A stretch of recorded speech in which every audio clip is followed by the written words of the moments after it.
అమ్మా నీకు బుర్రగా లేదేటి అవి ఎందుకు ఉంటాయమ్మా? ఇక్కడ వచ్చిన డాక్టర్కి బుర్రలేదు, నీకు బుర్రలేదు, ఏదో తేడాగా ఉంది. ఉండి ఇక్కడ మా అమ్మని అడుగుతాను. మా అమ్మ బుర్ర తిరిగి చేపలు ఉన్నాయట మా అమ్మ.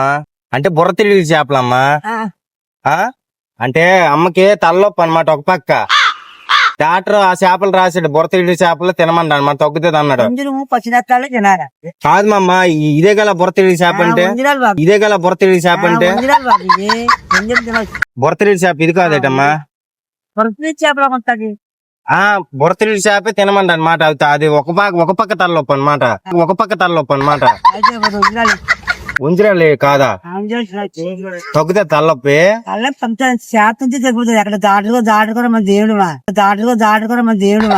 డాక్టర్ చెప్పారట మీకు ఎప్పుడైనా? అదే రాసాడట మెడిసిన్ లోన, బుర్ర తిరిగి చేప తినండి అని అన్నారట. పిత్త పెరిగిలో ఉందవా. ఇప్పుడు ఏం తగ్గుతుంది తలనొప్పి, ఒక పక్క తలనొప్పి వస్తుందాం బాగా. చేప తినమన్నాడు, బుర్ర తిరిగి చేప. ఏ పిస్? చూపించండి లేదు. అదే బుర్ర తిరిగి కాదు, ఇది ఉంజరాలా.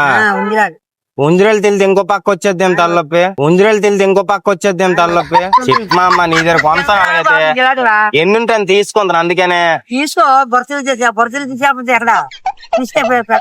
ఎందుకంటే మనం తీసుకున్నా కదా నేను. అక్కడ లేవు, ఇక్కడ నువ్వు అమ్ముతావు. నిన్న వచ్చాను, నిన్న లేవు, ఈ రోజు ఉన్నావు. ఎక్కడైనా వచ్చాను అడుగుతున్నాను. ఇప్పుడు ఏది తగ్గుతుంది అది మరి 7% లేవంటున్నాను. ఇప్పుడు ఏది తగ్గుతుంది అది ఇవ్వమ్మ అంటున్నాను. చేపలు తక్కువ బాబు, చేపలు తక్కువ బాబు, చేపలు తగ్గుతాయి. డాక్టర్ గారు మనం చేయడమా? తగ్గుతాయి అన్నావు ఇప్పుడే. చేప చూస్తే తినాలి బాబు అంటాడు. ఇస్తేనలా చేపలు పచ్చిరత్తాల్లో వజ్రాలు సంతవాలు అని తినొచ్చు. తింటా చేపలు